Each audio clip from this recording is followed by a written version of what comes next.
Bonjour, bienvenue dans cette nouvelle vidéo de présentation d'Avalite Titan.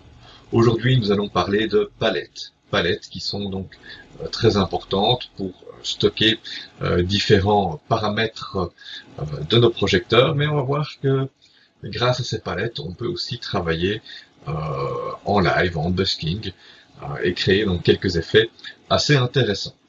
J'ai patché ici un ensemble de 8 projecteurs Martin RA400.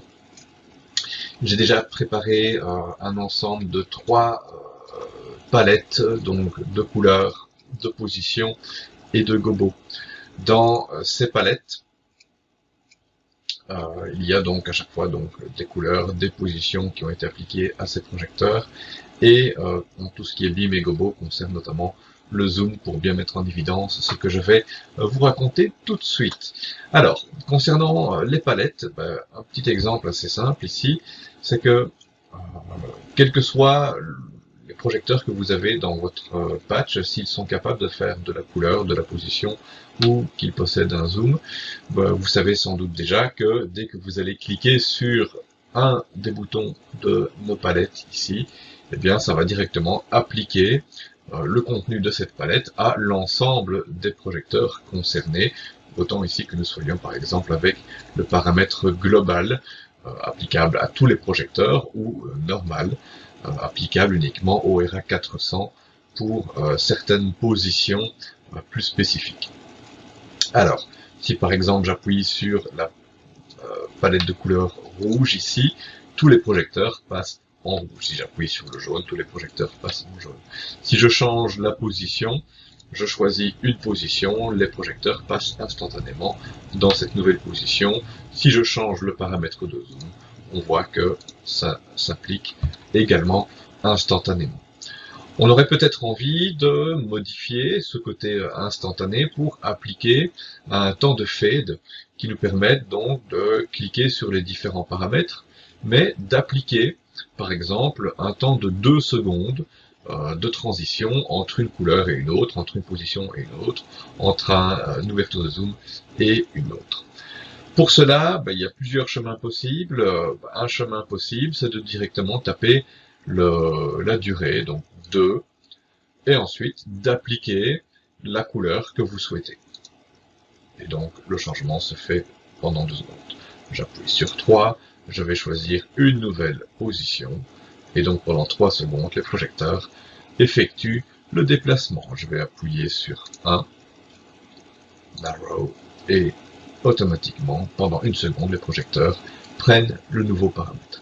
Donc ça, c'est un paramétrage qui est appliqué, un temps de fade qui est appliqué uniquement lors du prochain changement d'état. Si on veut rendre les choses un peu plus permanentes, on peut appuyer sur le bouton palette et travailler donc avec un master time de 2 secondes. 2 secondes. Voilà. À partir de maintenant, chaque fois que je vais appuyer sur une couleur, petit phénomène aléatoire, puisque je suis ici avec une clé d'éditeur PC, 2 secondes pour un changement de position des projecteurs, 2 secondes pour un changement de zone. Je appuie sur palette, si maintenant je le définis sur 5 secondes, Enter, je vais changer ma couleur pendant 5 secondes. Le changement de couleur s'effectue. Donc ce qui veut dire qu'à partir de maintenant, la console a en mémoire que chaque changement prendra 5 secondes, sans avoir besoin de venir taper cette valeur ici. Elle est entre guillemets permanente. Si maintenant vous souhaitez revenir à 0 secondes pour un changement instantané, vous pouvez très bien faire un master time de 0 secondes. Ça fonctionne aussi. À partir du moment où vous définissez un master time par exemple de 3 secondes, on peut aussi travailler avec le master overlap. Donc il y a un fixture overlap, ça veut dire quoi? Ça veut dire que sur une période de 3 secondes, le changement ici est appliqué à 100% des projecteurs sur 3 secondes. Si je modifie le master overlap pour le mettre sur 0, ce paramètre me permettra d'effectuer un changement pendant 3 secondes, mais au lieu d'appliquer ce changement sur tous les projecteurs en même temps, il va répartir le changement pendant 3 secondes sur l'ensemble des projecteurs. J'en ai donc 8 ici. Si j'appuie sur, par exemple, la couleur jaune ici, il va commencer par appliquer la couleur jaune sur le premier, ensuite le deuxième, troisième, quatrième, jusqu'au 8e, pendant une durée totale de 3 secondes. Donc il va distribuer le changement pendant les 3 secondes. Vous pouvez bien évidemment définir un overlap, par exemple, de 50. On va changer de couleur, et là on voit que le changement est du coup un petit peu plus rapide pendant les 3 secondes. Tout dépendra bien entendu de la quantité de projecteurs que vous employez. Plus vous allez en avoir, plus l'overlap sera intéressant à exploiter.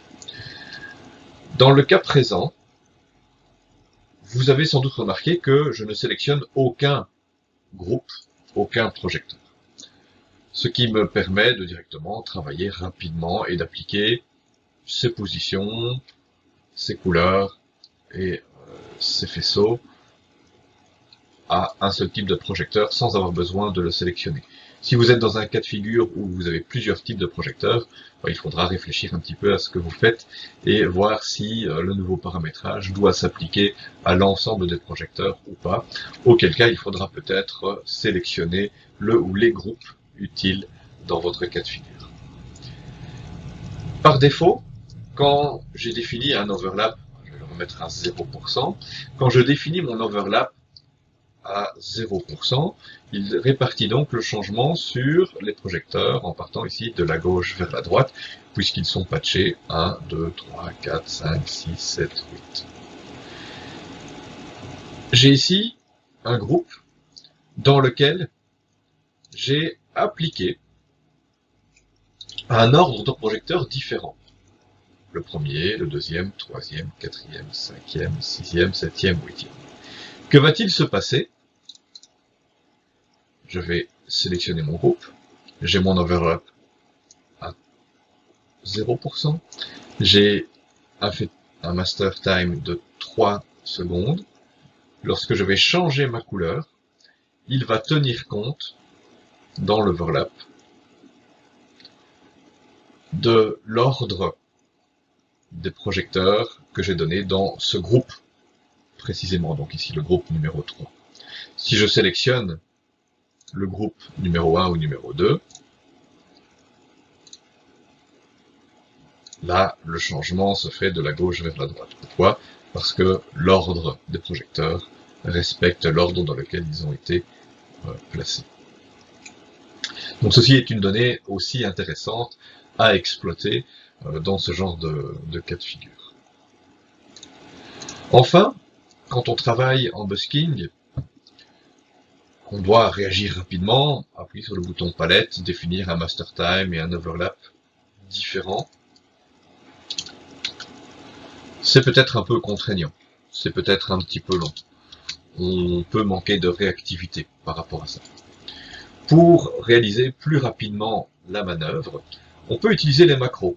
Je vais donc appuyer sur le bouton macro, choisir View All, et je vois donc par défaut apparaître une fenêtre de macro qui couvre l'ensemble de la fenêtre. Ici, je vais donc la redimensionner, et dans mes macros, je vais copier. Je vais faire copy, latch pour retenir la copie. Et je vais, dans mes macros, venir chercher des macros de palette.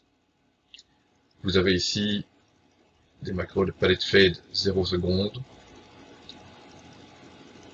On a aussi des palettes de 2 secondes, de 3 secondes, et ainsi de suite. Donc palette fade 0 secondes. On va prendre la 2 secondes, on va prendre 3 secondes, la 5 secondes, on va prendre 10 secondes et ce sera suffisant pour notre exemple. On a aussi donc notre overlap, 0%, 25, 50,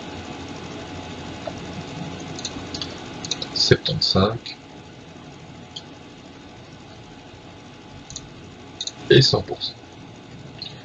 Ceci nous permettra donc de pouvoir, lorsque je vais cliquer sur Exit, je peux quitter cette fenêtre. À partir de maintenant, il me suffit simplement de dire palette faite 0 secondes 100%. Dès que je clique, il applique 0 secondes sur tous mes projecteurs. Si je mets 5 secondes, le changement s'effectuera pendant 5 secondes sur tous les projecteurs. Mon palette overlap est à 100%.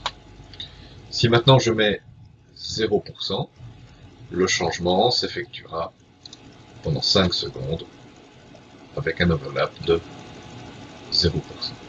Si je mets 50%, on peut à nouveau changer de couleur pendant 5 secondes. On va essayer un changement un petit peu plus rapide.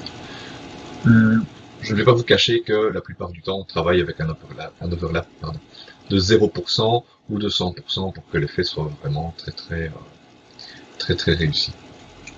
Très visible en tout cas.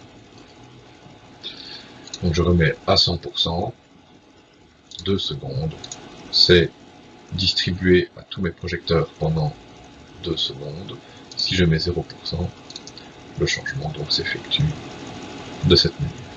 Si je choisis mon groupe avec un ordre de fixture différent, vous allez voir donc que le changement s'effectue selon l'ordre de projecteurs que vous avez programmé. Voilà, j'espère que ceci vous aidera à travailler plus rapidement, plus efficacement, à être plus réactif. Donc tout simplement avec cette petite fenêtre de macro qui recèle donc des petites fonctions toujours utiles, des petits raccourcis sympas qui nous permettent de travailler plus efficacement.